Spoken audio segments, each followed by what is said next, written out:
Hello students, last lecture में हमने grams law पढ़ा था, ठीक है, और उस पर कुछ न्यूमेरिकल और कुछ फॉर्मूलेस हमने देखे थे। तो अब उसी से कंटिन्यू एक न्यूमेरिकल और मैं बता रहा हूँ, ठीक है। इस टाइप के क्वेश्चन भी कई बार पूछे जा सकते हैं, तो आप एक बार देख लें। क्वेश्चन मैंने लिखा है, at what distance from point A white fumes form according to this reaction. एक रिएक्शन दे दी है, HCl plus ammonia react and give ammonium chloride that is NH4Cl। जब HCl ये एसिड है, बेस है, ये हमें पता होना चाहिए, मैंने बता दिया, ठीक है। ये मैंने लिख दिया थोड़ी हेल्प के लिए। आगे हम थोड़ा एसिड बेस के बारे में और डिटेल में पढ़ेंगे, ठीक है। बॉन्डिंग में भी पढ़ेंगे, केमिकल बॉन्डिंग में भी, ठीक है, पीरियोडिक में भी पढ़ते, फिर इक्विलिब्रियम में भी पढ़ते, GOC में पढ़ते, ठीक है। तो कई बार पढ़ेंगे, ठीक है, तो और क्लियर हो जाएगा एसिड बेस के बारे में। बाकी इतना मैं आइडिया दे चुका हूँ। तो ये एक एसिड है, ये एक बेस है, दोनों जब रिएक्ट करते हैं तो ये एक सॉल्ट बना रहे हैं, ठीक है, अमोनियम क्लोराइड। तो जब ये दोनों रिएक्ट करते हैं तो ये व्हाइट फ्यूम जनरेट करता है, ठीक है, व्हाइट फ्यूम जनरेट करता है। तो इस यहाँ पर एक हमें डायग्राम दे रखा है जिसमें एक ट्रांसपेरेंट ट्यूब दे रखी है। ट्रांसपेरेंट ट्यूब में एक एंड से, ठीक है, ए साइड, ए एंड से अमोनिया गैस इंट्रोड्यूस हो रही है और यहाँ सी एंड से HCl गैस इंट्रोड्यूस हो रही है एट द सेम टाइम, ठीक है। दोनों सेम टाइम पे इंट्रोड्यूस करी हमने गैसेस को, और फिर हमने देखा है कहीं ना कहीं जाके दोनों एक दूसरे के साथ इंटरेक्ट कर रही है और दोनों रिएक्टिंग गैसेस हुई, तो दोनों रिएक्ट करके अमोनियम क्लोराइड बनाएगी, और जैसे अमोनियम क्लोराइड बनाएगी व्हाइट फ्यूम्स के फॉर्म में वो हमें अपीयर हो जाएगी। तो इसने ये पूछा कि कहां पर, अब इसने बोल दिया ये जो ट्यूब है वो 2 मीटर की ट्यूब है। तो ये 2 मीटर की ट्यूब में कहां से, इस ए एंड से कितने डिस्टेंस में ये व्हाइट फ्यूम्स बनता हुआ दिखेगा, ठीक है, ये क्वेश्चन है। तो इसने लिखा फ्रॉम पॉइंट ए, मतलब यहाँ लेफ्ट हैंड साइड अमोनिया जिस साइड से इंट्रोड्यूस हो रही है, वहां से अगर मैं डिस्टेंस को मेजर करूं तो कितने डिस्टेंस पे ये कहां पर जाके ये फ्यूम्स मुझे बनती दिखेगी।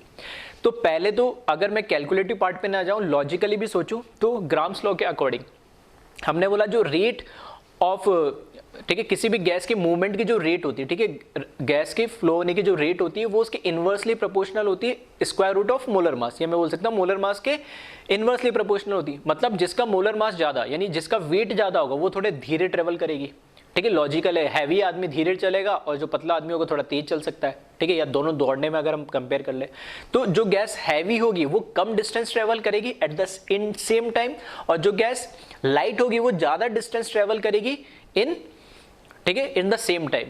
तो अगर मैं यहां से देखूं अमोनिया का मास देखूं तो नाइट्रोजन का 17, हाइड्रोजन का नाइट्रोजन का 14 और हाइड्रोजन का 3, तो टोटल कितना हो जाएगा 17। तो अमोनिया का मोलर मास है यहाँ पे 17 ग्राम।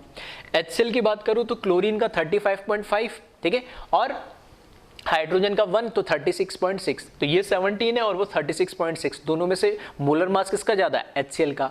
मतलब मास किसका ज्यादा है, HCl का, तो वो ट्रैवल भी क्या करेगी, धीरे करेगी।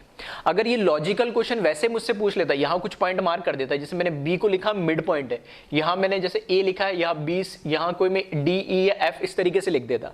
तो अगर मान लो ऑप्शन में इस तरह का क्वेश्चन भी पूछा जा सकता है, ध्यान से सुनना क्या बोल रहा हूँ। अगर 4 ऑप्शन होते कि कहां पर मुझे व्हाइट फ्यूम्स बनती हुई दिखती, option A at point A, option B at point B, option C at point C, फिर ऑप्शन डी में बिटवीन B एंड C, या ऑप्शन E भी होता मान लो, ठीक है, 5 ऑप्शन दे दो, बिटवीन A एंड B।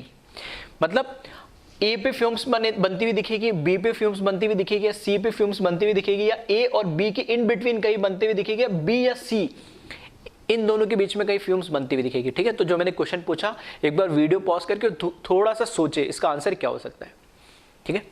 तो आई थिंक कई लोगों को समझ में आ गया होगा मैंने जो क्वेश्चन पूछा और उसका आंसर क्या है। तो मैंने बोला जिसका मोलर मास ज्यादा है वो गैस धीरे ट्रेवल करेगी, जिसका मोलर मास कम है वो ज्यादा तेज से ट्रेवल करेगी। तो मोलर मास इसका क्या कम है, क्योंकि दोनों गैस को सेम टाइम में हम रिलीज कर रहे हैं, यहां से अमोनिया, यहां से HCl सेम टाइम में रिलीज करी।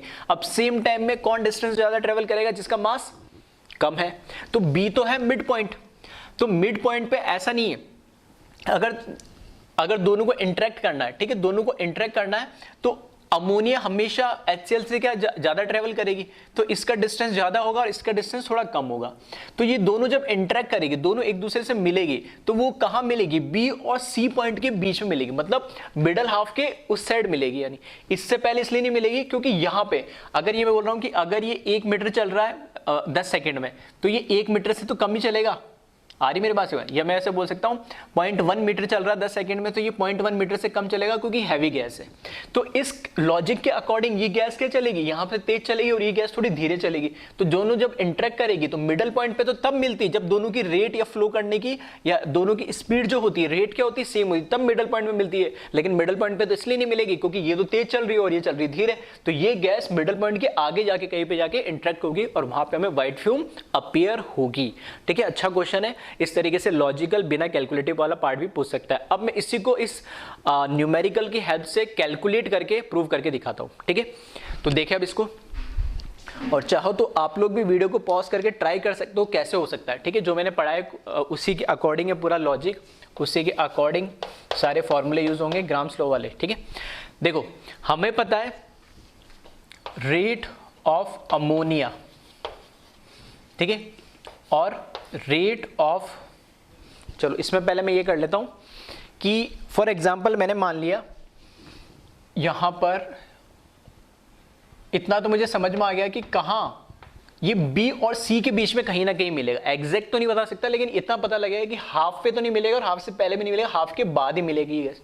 तो मैंने मान लिया D is the point where both gas are comes in contact with each other and produce white fume in the form of NH4Cl। ठीक है, तो D पॉइंट मैंने मान लिया जहां पर क्या है दोनों गैस एक दूसरे के साथ इंटैक्ट करेगी। तो मैंने ये जो D पॉइंट माना है, तो यहां से इनिशियल से और D पॉइंट से जो डिस्टेंस है इसको मैंने मान लिया स्मॉल d। ठीक है, तो चलो इस तरीके से हम स्टार्ट कर लेते हैं इसको। तो अब ये जो रिमेनिंग डिस्टेंस है ये कितना होगा, ये d हो गया, टोटल कितना है 2 मीटर, तो ये रिमेनिंग कितना हो जाएगा 2 माइनस d। तो ये जो डिस्टेंस होगा ये हो जाएगा 2 माइनस d, ये वाला। ठीक है, तो यहां से इसको यहां से स्टार्ट करते हैं हम क्वेश्चन को। Let d is the point where both gases comes in contact with each other। सही है। अब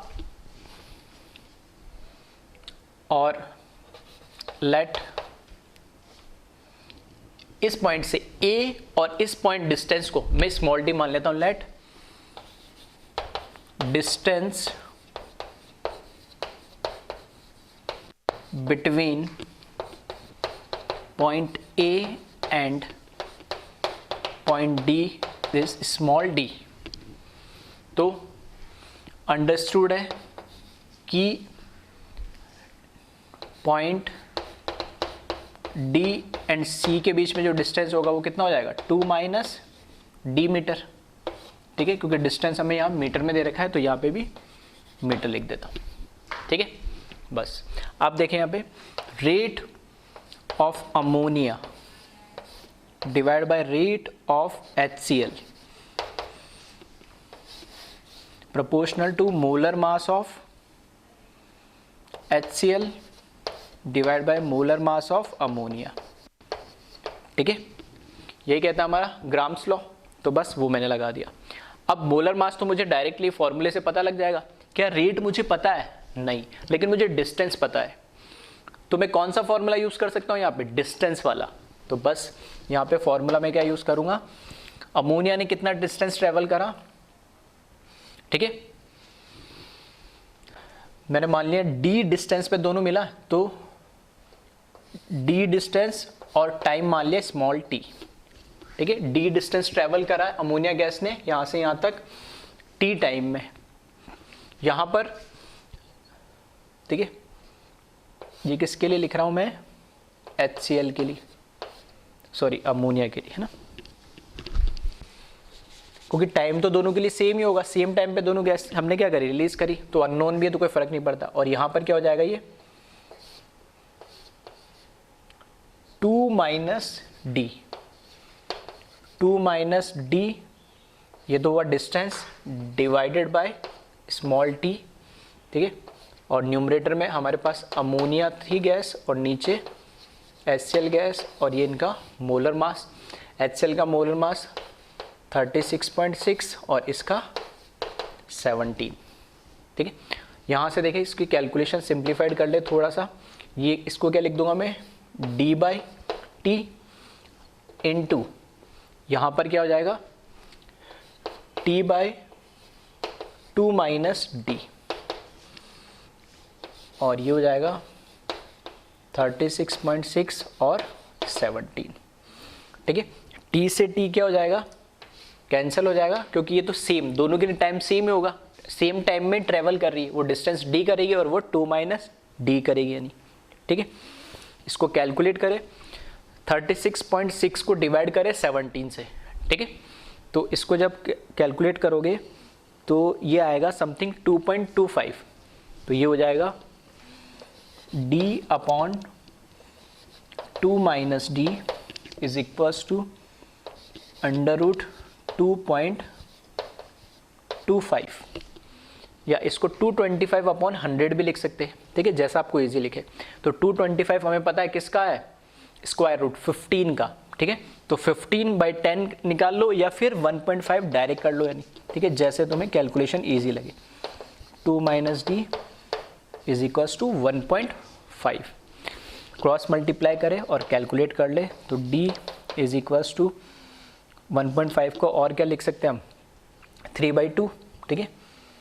तो कोई दिक्कत नहीं, 1.5 मल्टीप्लाई बाई 2 माइनस D, तो ये हो जाएगा 3 और 1.5, ठीक है। तो इसको बस सिंपली आप कैलकुलेट कर ले, और इसको कैलकुलेट करेंगे आप तो आंसर निकल के आएगा अप्रॉक्स 1.2 मीटर।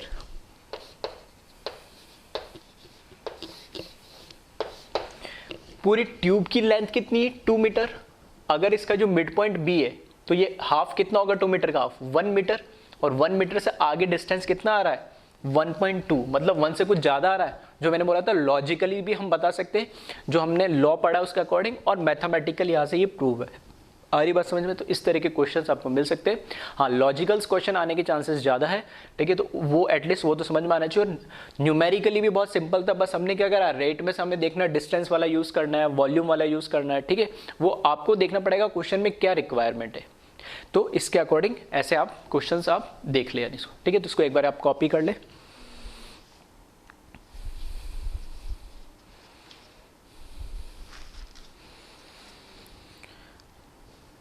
फिर नेक्स्ट, ठीक है, जब हमने ये लॉ पढ़ा था तो मैंने ऊपर केस 1 लिखा था, और केस 1 के साथ मैंने लिखा था प्रेशर इज कांस्टेंट, ठीक है।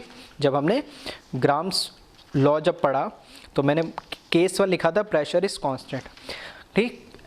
जनरली उस कांस्टेंट प्रेशर पे ही हमें प्रॉब्लम्स देखने में मिलती है। फिर भी कई बार प्रेशर अगर वेरी कर रहा होता है तो उसके अकॉर्डिंग, ठीक है, ये लॉ में क्या चेंज आता है उसको हम एक बार देख लेते हैं, ठीक है। और वो डायरेक्टली कभी भी प्रेशर ना देके, ठीक है, और दूसरे वेरिएबल के फॉर्म में प्रेशर का वेरिएशन कराता है, तो कैसे कराता है उसको एक बार हम समझ लें, ठीक है। तो केस 2 लिख ले, और केस 2 में लिख लेना प्रेशर इज, ठीक है। केस 2 में लिख लेना pressure of both gases is different,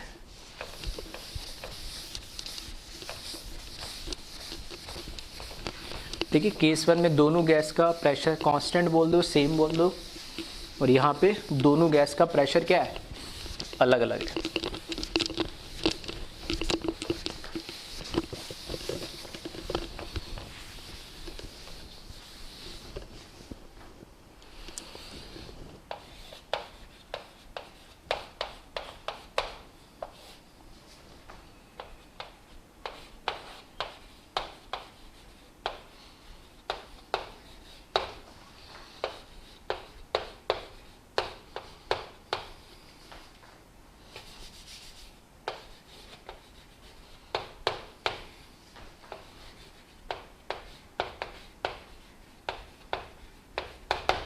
ठीक है। अब इस बार हमने क्या कर दिया, प्रेशर को अलग अलग कर दिया, डिफरेंस कर दिया। तो अब क्या फ़र्क पड़ेगा, जो हमारा लॉ था उसमें हमने बोला था जो रेट है वो प्रोपोर्शनल किसके था, इन्वर्सली प्रोपोर्शनल था उसके मोलर मास का। अगर प्रेशर यहाँ पे वेरिएबल हो गया, प्रेशर चेंज हो रहा है, प्रेशर डिफरेंट है, तो बस इसमें आपको ध्यान रखना है कि ऊपर प्रेशर वाला टर्म आ जाएगा। आ रही बात समझ में? प्रेशर अगर कांस्टेंट है या सेम है तब तो मुझे प्रेशर पे ध्यान नहीं देना है, सिर्फ rate is inversely proportional to square root of molar mass. और अगर प्रेशर डिफरेंट आ रहा है तो ठीक है, इसका डेरिवेशन वगैरह क्योंकि हमारे सिलेबस में नहीं है और हमें उसमें नहीं पढ़ना, ठीक है, तो डायरेक्ट मैं बस वही फॉर्म बता रहा हूँ कैसे रिलेट करता है। जो रेट है वो किसके, प्रेशर के प्रोपोर्शनल और inversely proportional to molar mass. तो अगर ये हुआ सिंगल गैस के लिए, दो गैस की अगर मैं बात करूँ, ठीक है, तो R1 अपॉन क्या लिखूंगा मैं, R2 is equals to P1 upon P2 और under root M2 upon M1, ठीक है। तो ये फॉर्म हम यूज करेंगे कब, जब दो गैसेस है और दोनों गैसेस का क्या दे रखा है, प्रेशर डिफरेंट दे रखा है। अब इस तरीके से ये बहुत सिंपल वे में नहीं पूछता ये, ठीक है, सिंपल वे में डायरेक्ट इस तरीके से नहीं पूछता। क्यों? क्योंकि यहां पर देखिए जो P1 है वो एक तरीके से क्या है, फर्स्ट गैस का प्रेशर है, तो उसको हम क्या बोलते हैं, पार्शियल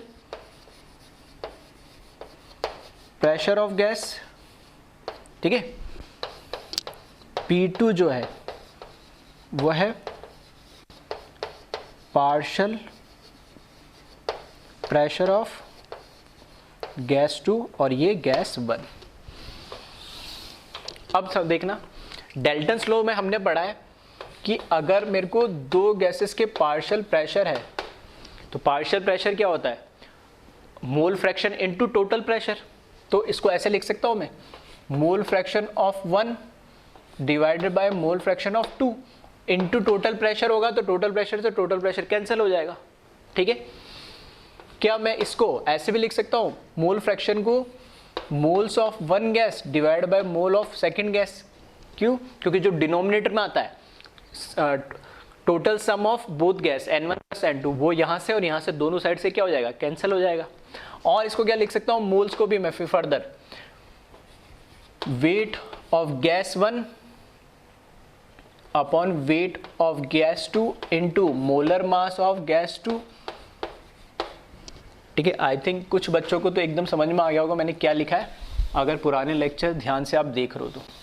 नहीं समझ में आया तो एक बार फिर से मैं बता देता हूँ। देखो मुझे पता है जो पार्शियल प्रेशर होता है गैस 1 का वो क्या होता है, mole fraction into total pressure. ये कहाँ से पढ़ा हमने, डेल्टन्स लॉ से,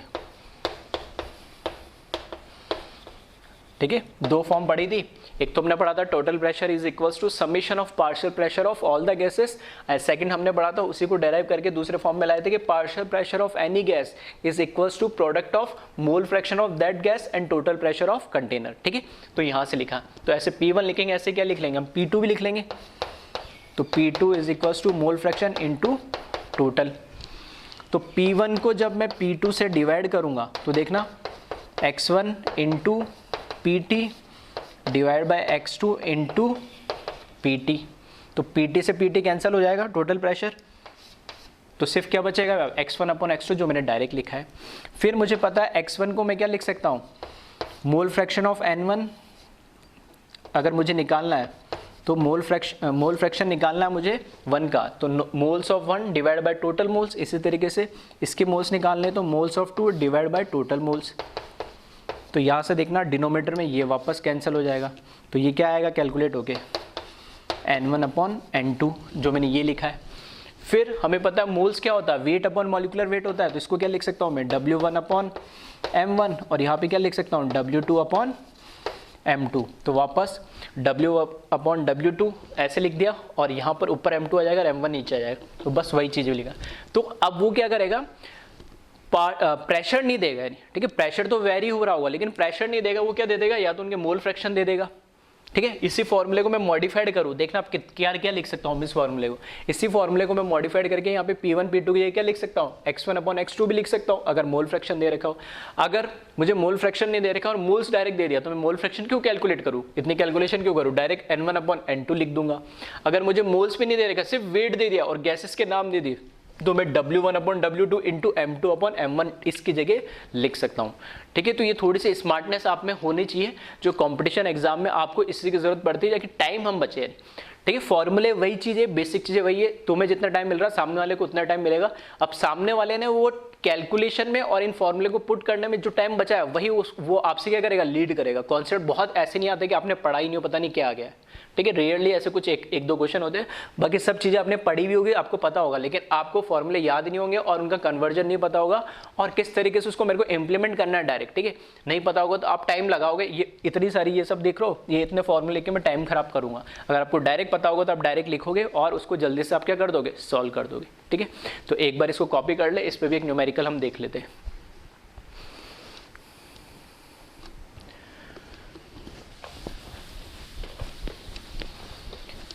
ठीक है, तो फॉर्मूले स्पेशली फिजिकल केमिस्ट्री में, जैसे फिजिक्स की बात करते हैं वैसे फिजिकल केमिस्ट्री में कॉन्सेप्ट के साथ अगर आपको फॉर्मूले याद नहीं होंगे, ठीक है, कन्वर्जन्स याद नहीं होंगे, तो क्वेश्चंस सॉल्व होंगे इसकी कोई गारंटी नहीं है बेटा। ये सबसे बेसिक नेसेसिटी है, इतना तो आपको मिनिमम होना ही चाहिए, आना ही चाहिए। ठीक है, अदरवाइज सिर्फ आप क्वेश्चन को देखते रहोगे, क्वेश्चन आपको देखते रहेंगे और रिजल्ट कुछ नहीं आना दोनों का। ठीक है, बस वेस्ट ऑफ टाइम हो गए। तो लिखे इस पे क्वेश्चन, एक container contains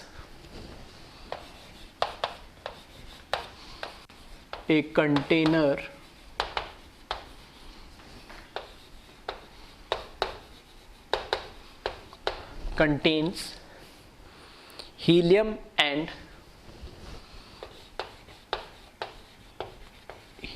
and methane CH4 in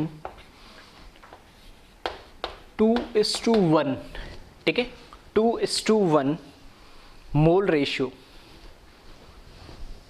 2:1 mole ratio. then calculate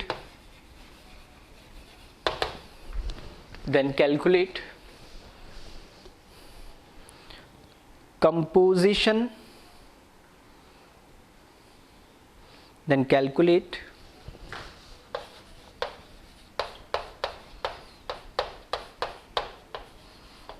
calculate composition of mixture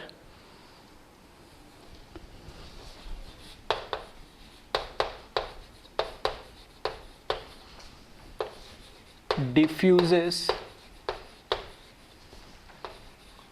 out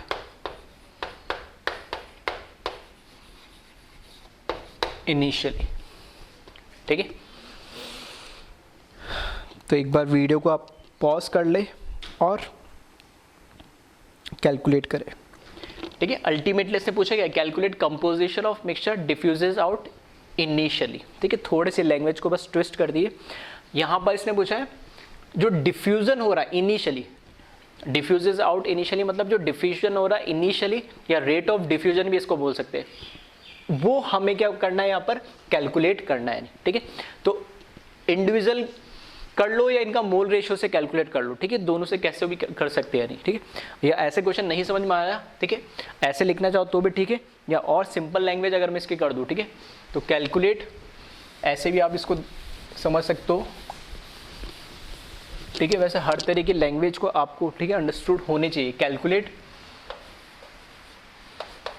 ratio of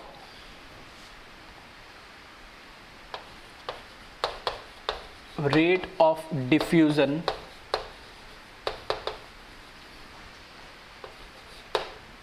of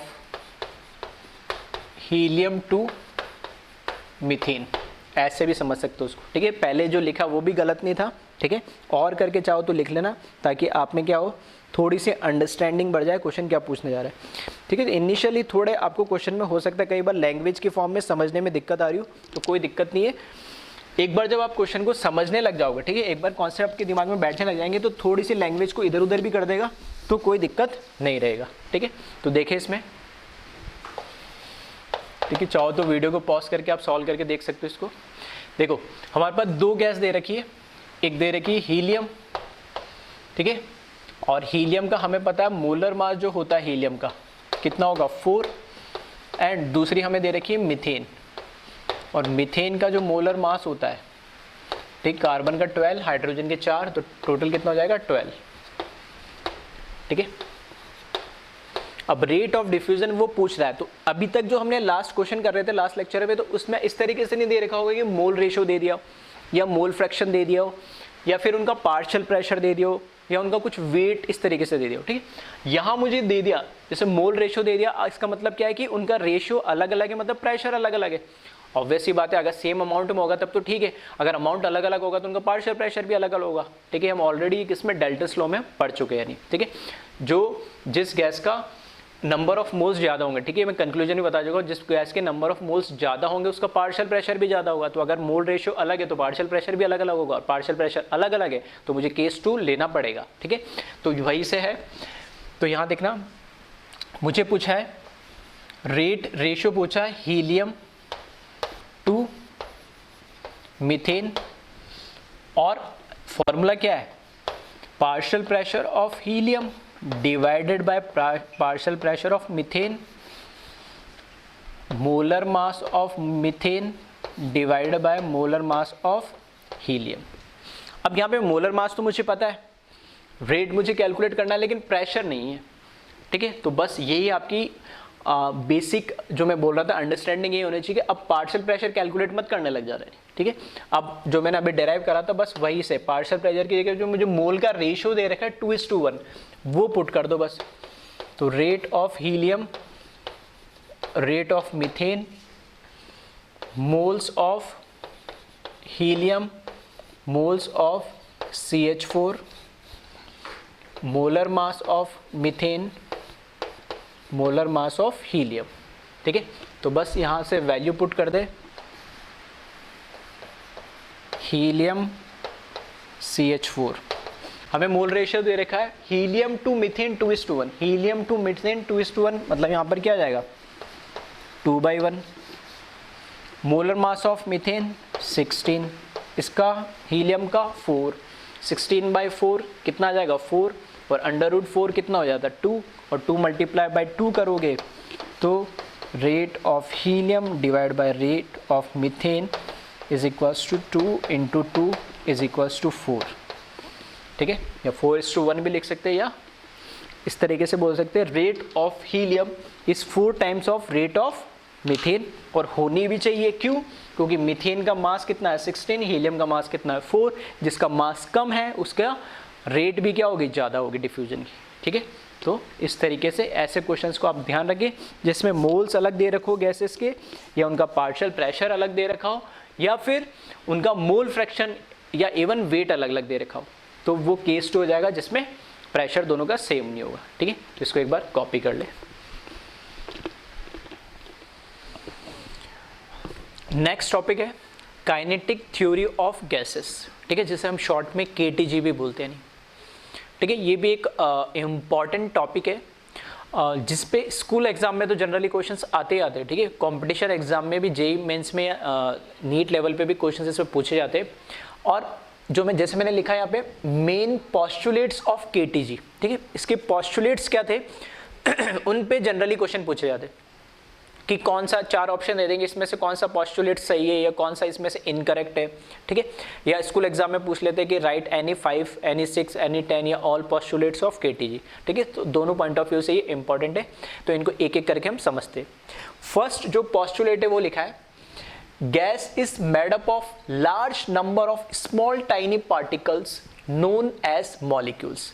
तो इसने बोला जो गैस, कोई भी गैस है, ठीक है, गैस वो बहुत, ठीक है, बहुत सारे नंबर ऑफ पार्टिकल से मिलके बनती है, और वो सारे पार्टिकल्स साइज में क्या होते हैं, बहुत ज़्यादा छोटे छोटे पार्टिकल्स होते हैं। उन पार्टिकल्स को हमने क्या बोला जनरली मॉलिक्यूल। फॉर एग्जाम्पल अगर मेरे पास मीथेन गैस है CH4, तो CH4 एक मॉलिक्यूल है। अगर मैं बोलता हूँ मेरे पास मीथेन गैस है, ठीक है, 1 लीटर मीथेन गैस है, तो उसमें बहुत सारे पार्टिकल्स, ठीक है। अब आपने मोल कॉन्सेप्ट पढ़ लिया तो उसमें आपको समझ में आता होगा कि 1 लीटर के अंदर कितने, या मैं अगर 1 मोल बोल दूं तो कितने नंबर ऑफ पार्टिकल्स होंगे, यानी आ रही मेरी बात समझ में, Na पार्टिकल्स होंगे अगर 1 मोल अगर मेरे पास मीथेन गैस है, that is 6.023 into 10⁻23 number of molecules उसके अंदर प्रेजेंट होंगे। तो बहुत सारे, ठीक है, तो बहुत स्मॉल पार्टिकल्स की साइज, एटॉमिक स्ट्रक्चर पढ़ लिया तो साइज भी हमें पता लग गई कि क्या होती है, किस रेंज की होती है, और दूसरा उसमें कितने नंबर ऑफ पार्टिकल्स होंगे वो भी हमें पता लग गया, ठीक है।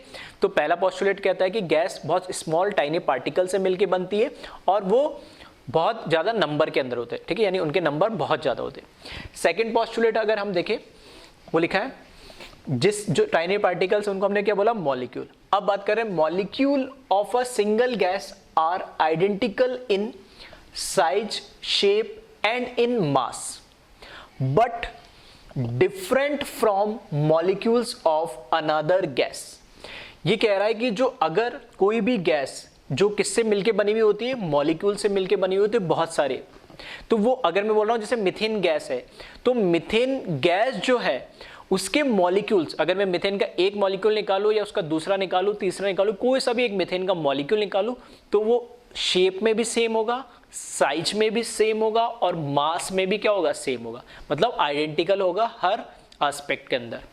लेकिन वो जो गैस, किसी भी पर्टिकुलर गैस, जैसे मैंने बोला मीथेन गैस, तो उसके जो मॉलिक्यूल्स की जो साइज, शेप और मास है वो कोई दूसरे गैस के मॉलिक्यूल्स होंगे उसके साइज, शेप और मास से बिल्कुल अलग होंगे। फॉर एग्जांपल एक बार मैंने मीथेन गैस ले लिया और एक बार मैंने फॉर एग्जांपल O2 गैस ले ली, ऑक्सीजन गैस, तो ऑक्सीजन गैस के मॉलिक्यूल्स और मीथेन गैस के, CH4 गैस के मॉलिक्यूल्स, दोनों की साइज अलग अलग होगी, दोनों का शेप अलग अलग होगा और दोनों का मास भी अलग अलग होगा, ठीक है। यह है सेकंड पोस्टुलेट कि सेम टाइप, यानी एक सिंगल गैस की बात करूं तो उसके जितने भी मॉलिक्यूल्स होंगे उनकी शेप, साइज और मास सेम होगा और उस गैस का दूसरे गैस के मॉलिक्यूल से बिल्कुल शेप, साइज और मास बिल्कुल अलग होगा, ठीक है। बिल्कुल लॉजिकल चीज है, ये हमें पता ही है। तो यह है सेकंड पोस्टुलेट। थर्ड पोस्टुलेट कहता है इफेक्ट ऑफ फोर्स, ठीक है, effect of force of gravity, ठीक है, ऑफ लगा लेना, effect of force of gravity on molecules is negligible due to their very small mass, ठीक है। थर्ड पोस्टुलेट क्या है कि हमें पता है कि ग्रेविटी, कोई भी चीज जब ऊपर फेंकते हैं तो वापस, ठीक है, नीचे आ जाती है और वो किसकी वजह से, ग्रेविटी की वजह से। अब ये बोल रहा है कि जो इफेक्ट ऑफ ग्रेविटेशन जो इफेक्ट है या ग्रेविटी का जो इफेक्ट है वो गैस के पार्टिकल्स पे ना के बराबर होता है, नहीं, और ना के बराबर क्यों होता है इफेक्ट ऑफ ग्रेविटी गैस के मॉलिक्यूल्स पे, क्योंकि उनका जो साइज है बहुत छोटा होता है और उसकी वजह से उनका मास बहुत कम होता है, नहीं, इतना छोटा, इतना कम मास होता है वो आप, ठीक है। अब हमने केमिस्ट्री में मूल कॉन्सेप्ट में ये चीजें पढ़ ली है, ठीक है, तो मास, एटॉमिक और मोल्स हमें ये समझ में आता है, साइज भी समझ में आती है, मास भी समझ में आती है। तो कितना कम मास है तो इतना छोटा मास होने की वजह से उस पर जो ग्रेविटी का इफेक्ट होता है, ठीक है, वो ना के बराबर होता है। ऐसा नहीं बोल सकते हम कि होता ही नहीं है, लेकिन ये पोस्टुलेट्स है, ठीक है, पोस्टुलेट्स जो माने गए तो हम कुछ चीजों को क्या कंसिडर करते हैं कि इसको बहुत कम है तो उसको मैंने ना के बराबर, उसको क्या कर रहा है, नेग्लिजिबल मान लिया, ठीक है। जैसे मैथमेटिक्स में भी हम करते हैं, यानी, ठीक है, अगर मेरे पास 1 लाख है, 1 लाख में मुझे क्या करना है, 1 को ऐड करना है, 1 लाख प्लस 1, तो मैं उसको 1 लाख ही लिख देता हूँ। 1 लाख में प्लस 1 करके लिखूंगा तो मेरे को कैलकुलेशन में थोड़ा ऐसा होता है, तो मैं क्या करता हूँ, उसको इक्विवेलेंट, या मैं इसको अप्रॉक्स क्या लिख लेता हूँ, 1 लाख प्लस 1 को 1 लाख ही मानता हूँ, उसको नेग्लिजिबल मान लेता हूँ 1 को। उसी तरीके से जो इसका मास होता है गैस के पार्टिकल्स का, ठीक है, गैस के मॉलिक्यूल्स का जो मास होता है बहुत कम होता है, तो उस वजह से उसको हम नेग्लिजिबल मानते हैं और नेग्लिजिबल है उस वजह से जो इफेक्ट ऑफ ग्रेविटी है वो भी उस पर, ठीक है, असर नहीं करता है। वरना गैस के पार्टिकल्स भी सारे आगे कहाँ, नीचे आगे सेटल हो जानी चाहिए जमीन पे, ठीक है, जैसे कोई भी चीज हम फेंकते ऊपर, ठीक है, तो वो वापस आगे कहाँ, नीचे हो जाती है। तो गैस के पार्टिकल्स तो हम बोलते हैं रूम में या हमारे एटमॉस्फेयर में इधर उधर, ठीक है, रैंडमली मूव करते रहते हैं, तो उसका मतलब है कि वो सारे, अगर ऐसा होता, इफेक्ट ऑफ ग्रेविटी अगर इतना अच्छा होता उस पर, तो सारे पार्टिकल्स कहाँ होने चाहिए, अर्थ के सरफेस पर आ जाने चाहिए थे, लेकिन ऐसा नहीं होता है। क्यों नहीं होता है, क्योंकि उनका मास बहुत कम है, तो इफेक्ट ऑफ ग्रेविटी भी उस पर क्या होता है, बहुत कम होता है। तो वही लिखा है third point, effect of force of gravity on molecules, ठीक है, is negligible due to their very small mass, ठीक है। और मॉलिक्यूल्स किसकी बात हो रही है, मॉलिक्यूल्स ऑफ गैस, ठीक है, गैस के बारे में पढ़ रहे हैं, ठीक है, कंफ्यूज मत होना, मॉलिक्यूल्स ऑफ गैस चाहो तो लिख लेना। अदरवाइज अंडरस्टूड है।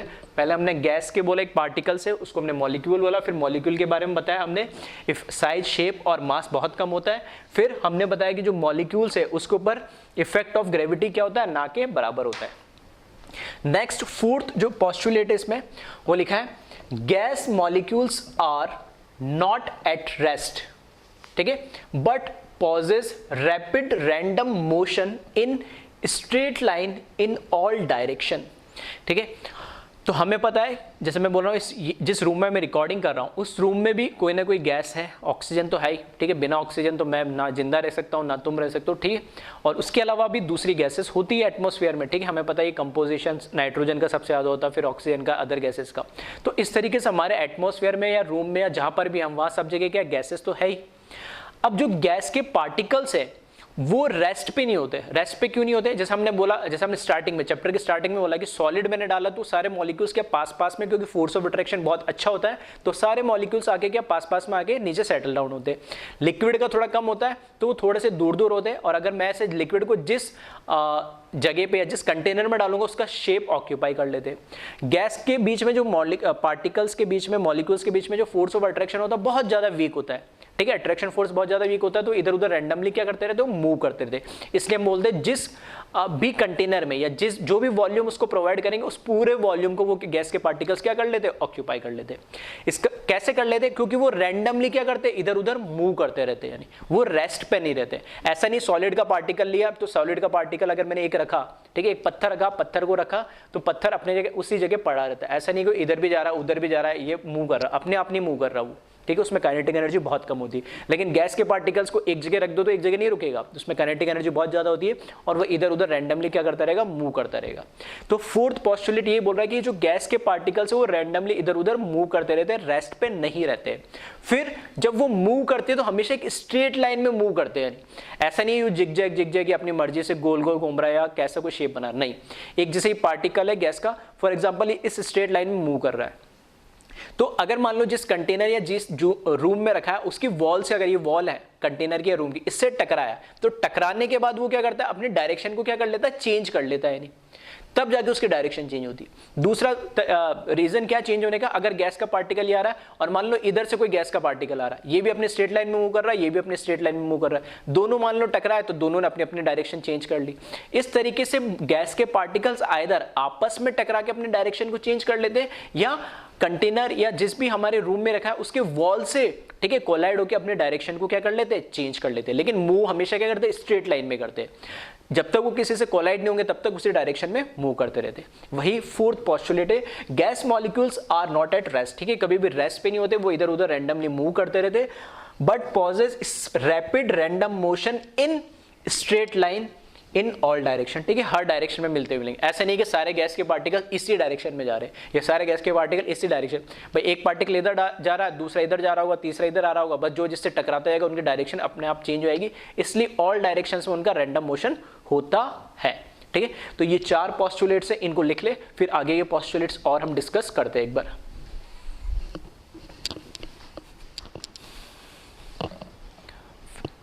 नेक्स्ट फिफ्थ पोस्टुलेट्स देखिए इसका, during motion of gas molecules they collide with wall of the container and their collision considered to be perfectly elastic, that is energy and momentum conserved, ठीक है। तो ये भी एक important point है। इसका मतलब क्या है, एक तो वर्ड यूज हुआ है यहाँ पे परफेक्टली इलास्टिक, ठीक है, इलास्टिक और कॉलिजन का मतलब आपको पता ही है, टकराना, ठीक है, कोलाइड होना मतलब। अब इलास्टिक कॉलिजन क्या होता है, इसको डिटेल में आप स्टडी करोगे फिजिक्स में, ठीक है, elastic, inelastic, perfectly, imperfectly elastic, ठीक, क्या होता है, एक बेसिक सा आइडिया मैं दे देता हूँ। परफेक्टली इलास्टिक कॉलिजन का मतलब है कि अगर दो पार्टिकल्स अगर टकरा रहे तो टकराने से पहले उनके पास जो एनर्जी थी, ठीक है, और कोलाइड होने के बाद जो उनकी एनर्जी है, दोनों क्या होगी, दोनों का समेशन क्या होगा, सेम होगा, ठीक है। तो कंजर्वेशन ऑफ एनर्जी, सिंपल सी बात है कि कोलिजन से पहले एनर्जी, ठीक है, और कोलाइड होने के बाद दोनों की एनर्जी ठीक है। समय ऐसा नहीं हो सकता इसकी एनर्जी 10 हो इसकी 5 हो, टकराने के बाद अब इसकी होगी 7 होगी और इसकी थोड़ी क्या होगी हो, ठीक है। जैसे अगर इसकी 5 है इसकी 10 है, टोटल कितनी होगी 15, ठीक है। 10 और 5 15, ठीक है। कई बार हो जाता है, ठीक है, फ्रिक्वेंटली रैंडम बोलता हूँ तो इधर उधर है तो देख लेना। अगर राइट ये वाले की 10 है और इसकी 5 है तो टोटल कितनी एनर्जी हुई 15। दोनों जब टकराए तो अब इसकी एनर्जी कितनी होगी 7, तो कितनी कम हुई 3 और इसकी कितनी थी 5, तो ये बढ़ के कितनी हो जाएगी 8। अभी भी 8 और 7 दोनों का समेशन कितना होना चाहिए 15 ही होना चाहिए। इस तरह के कॉलिजन को हम बोलते हैं परफेक्टली इलास्टिक कॉलिजन। तो कहने का मतलब इतना है कि हमें पता है गैस के पार्टिकल्स क्या होते हैं, हमने बोला भी रैंडमली मूव करते रहते इधर उधर, तो वो आपस में भी टकराते और वॉल से भी टकराते। तो जब हम वो वॉल से टकराते तो टकराने पे ऐसा नहीं उनकी एनर्जी लॉस्ट हो जाती, एनर्जी उनकी कंजर्व रहती है, क्योंकि परफेक्टली इलास्टिक कॉलिजन होता है कि टकराने से पहले जो एनर्जी होती है टकराने के बाद भी, ठीक है, दोनों के एनर्जी का जो समेशन होता है वो क्या होता है कांस्टेंट होता है, सेम होता है। तो वही बोला गया है कि during motion of gas molecules they collide with wall of the container, ठीक है। इतना क्लियर है, मैंने बताया था कि आपस में भी टकरा के भी हम उस पर कॉलिजन लगा सकते हैं और वॉल से भी लगा सकते हैं, तो मैंने सिर्फ यहाँ वॉल लिखा, कोई दिक्कत नहीं उसमें भी। And their collision considered to be perfectly elastic, ठीक है। तो उसको हम कंसिडर इसलिए करते हैं क्योंकि अब ये जो केटीजी वगैरह थ्योरी वगैरह है, तो हमारे क्योंकि हम जो जिस लेवल पे पढ़ रहे हैं और जिस कंपटीशन की हम तैयारी कर रहे हैं तो उसमें इन सब के डेरिवेशंस वगैरह इतने इंपॉर्टेंट नहीं है ना हम उनको पढ़ते हैं। तो इन सब चीज़ों को मैथमेटिकली डेराइव किया गया है। उन डेरिवेशन के लिए ये पॉस्टुलेट्स क्या है कंसिडर किए जाते हैं, नहीं कि उनका क्योंकि परफेक्टली इलास्टिक नहीं, एनर्जी का लॉस्ट हो जाएगा तो वहां पे इक्वेशन बनाना और उनको सॉल्व करना थोड़ा सा मुश्किल हो जाता है। तो ये एक अजम्पशन लेके चले, ठीक है। लॉस तो होता है एनर्जी का, अलग अलग फॉर्म में होता है, हीट के फॉर्म में और किसी भी फॉर्म में हो जाता है, लेकिन अब उसको कंसिडर करना और उसको मैथमेटिकल कैलकुलेट करना इतना आसान नहीं होता है। तो थोड़ा सा मैथमेटिकली आइडियली उसको कैलकुलेट करने के लिए पॉस्टुलेट्स हम क्या करते हैं कंसिडर कर लेते हैं, ठीक है। तो ये बोला है कि हमने मान लिया कि वो जो टकरा रहे तो उसमें कोई एनर्जी का लॉस नहीं हो रहा है, जितनी एनर्जी टकराने से पहले थी उन पार्टिकल्स की वो टकराने के बाद भी रहेगी, ठीक है। ये परफेक्टली इलास्टिक कॉलिजन का मतलब है। और यहाँ पे लिखा हुआ भी परफेक्टली इलास्टिक का मतलब that is energy and momentum conserve, ठीक है। Energy as well as momentum उनका क्या होता है कंजर्व होता है। और फिर से मैं बोल रहा हूँ इसको डिटेल में आप फिजिक्स के अंदर पढ़ोगे वहां बिल्कुल अच्छे से आपको समझ में आएगा। यहाँ वर्ड आया तो उसका एक बेसिक सा मैंने आइडिया आपको दे दिया, नहीं, ठीक है। बस पॉस्टुलेट्स में हमें ये पॉस्टुलेट्स याद होने चाहिए, इसके जो 8-9 पॉस्टुलेट्स है वो क्या कहते हैं वो हमें याद होने चाहिए। तो ऑप्शन में अगर 4 पॉस्टुलेट्स लिखे हुए इनमें से कोई, तो मुझे पता होना चाहिए कि 4 में से कौन सा गलत है, या अगर मुझे 4 दे रखे तो 4 में से कौन सा सही है, किसी भी तरह से पूछ, इनकरेक्ट भी पूछ सकता है 4 में से और करेक्ट भी पूछ सकता है, या एग्जाम में स्कूल एग्जाम में तो हमसे सारे भी लिखवा के पूछ सकता है कि इसके पॉस्टुलेट्स लिख दो। नेक्स्ट 6 की बात करें, pressure develop by gas molecule in container due to collision. अगर मैं बोलूँ एक कंटेनर के अंदर गैस फिल है तो मैं बोलता हूँ उस गैस जो फिल है उस कंटेनर के अंदर, फॉर एग्जांपल मीथेन गैस है, ऑक्सीजन गैस है, तो मैं बोल रहा हूँ उसका 15 एटीएम प्रेशर है, 10 एटीएम है, 20 एटीएम है। तो वो प्रेशर किस वजह से हो रहा है, क्योंकि उसके अंदर जो गैस के पार्टिकल्स वो बैठे हुए नहीं है एक जगह चुपचाप, वो क्या कर रहे हैं उनमें एनर्जी बहुत ज्यादा है, एनर्जी बहुत ज्यादा है तो वो क्या कर रहे हैं रैंडमली इधर उधर उधर सारे पार्टिकल्स मूव कर रहे हैं। जब वो मूव कर रहे हैं तो क्या कर रहे हैं बार बार वो जो कंटेनर का वॉल है उससे टकरा रहे हैं, आपस में टकरा रहे हैं, कभी ऊपर टकरा रहे हैं साइड में। तो कंटेनर के ऊपर जो वॉल्स पे जो मॉलिक्यूल्स गैस के पार्टिकल्स जो मॉलिक्यूल्स है गैस के वो जब कोलाइड करते हैं तो उस कॉलिजन की वजह से उस पर क्या क्रिएट करेंगे प्रेशर। फॉर एग्जाम्पल अगर मेरे पास ये कंटेनर है, ठीक है, साइड वाली वॉल और ये बॉटम अगर मैंने फिक्स कर दी और ऊपर इस पे क्या करा एक मूवेबल पिस्टन टाइप लगा दिया है, ठीक है।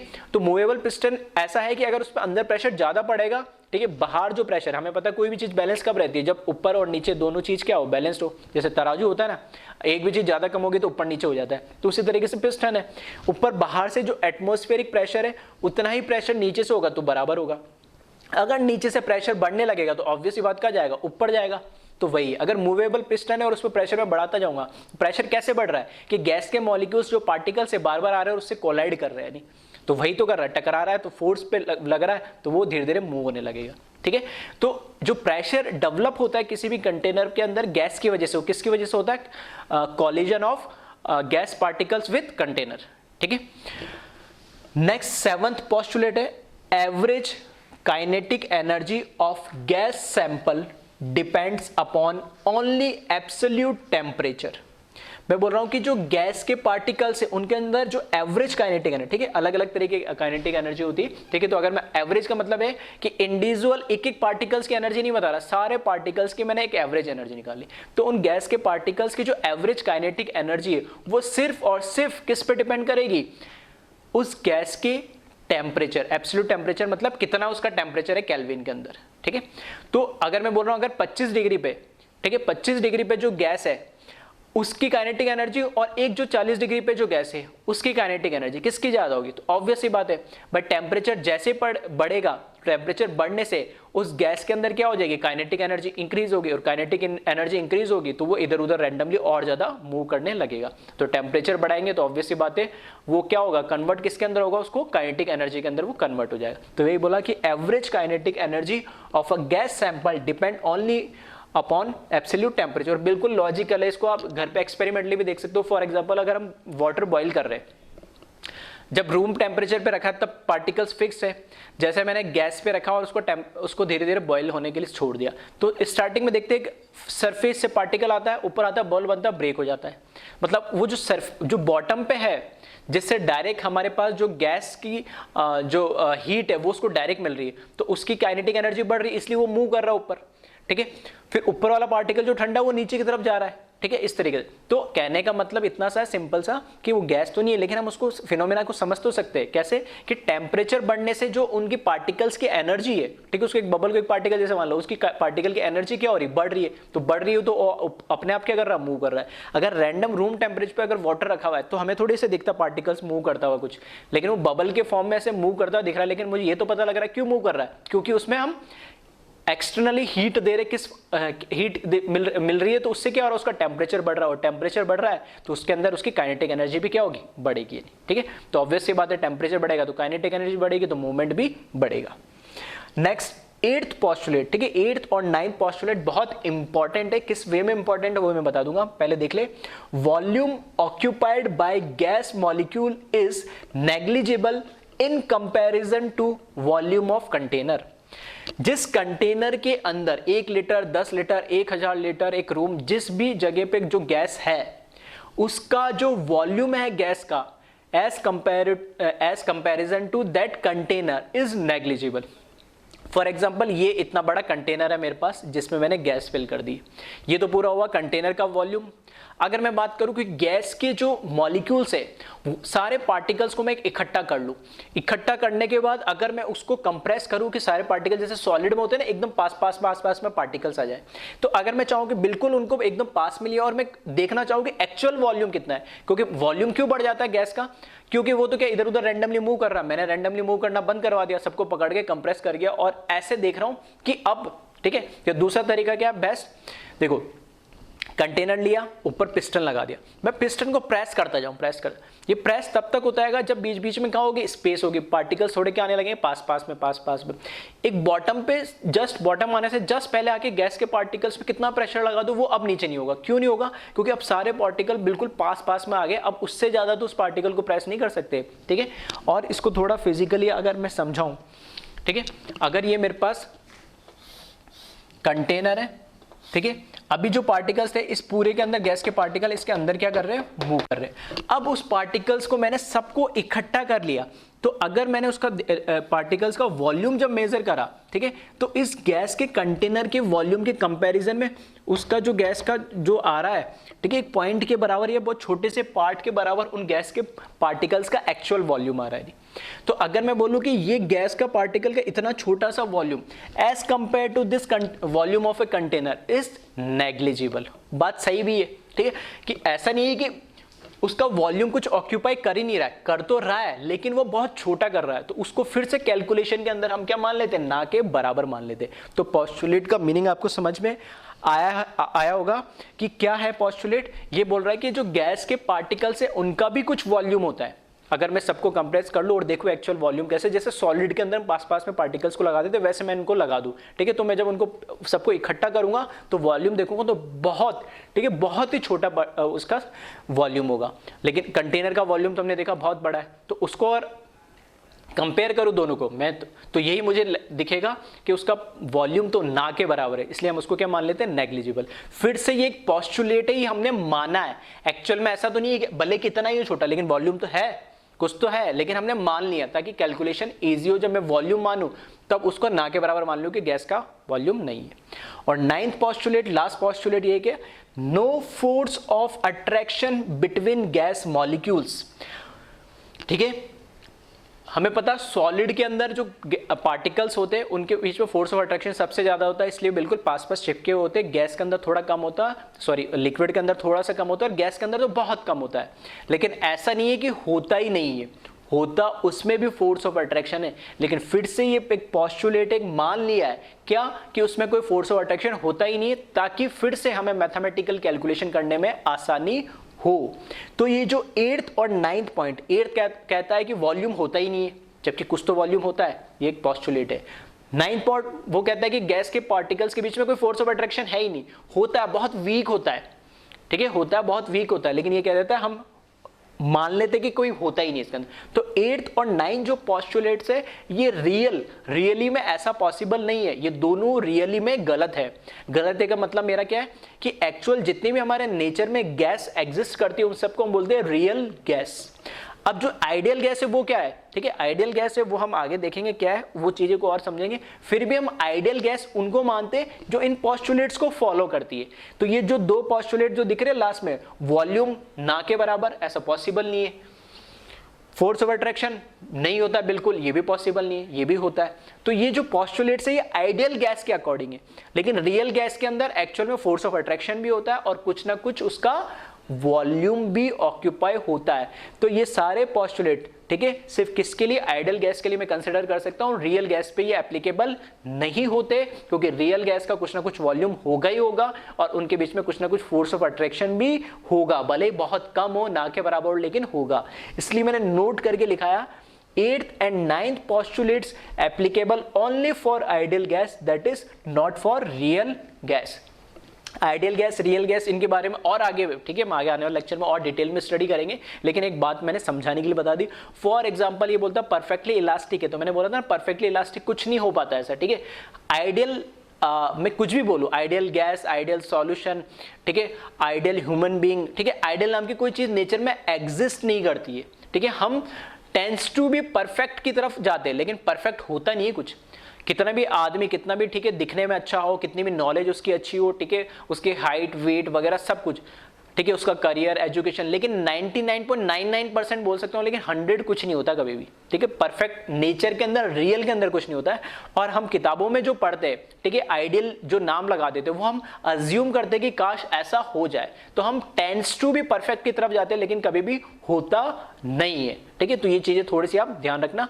तो यहाँ इंपॉर्टेंट इन पोस्टुलेट्स को आप याद रखें, उनका मीनिंग क्या, उसको आपका मतलब पता होना चाहिए, उससे रिलेटेड भी लॉजिकल क्वेश्चंस बन जाते हैं, ठीक है। तो एक बार इसको कॉपी कर ले, ठीक है, और इनको सारे पोस्टुलेट्स को एक बार ध्यान से फिर से समझ लें।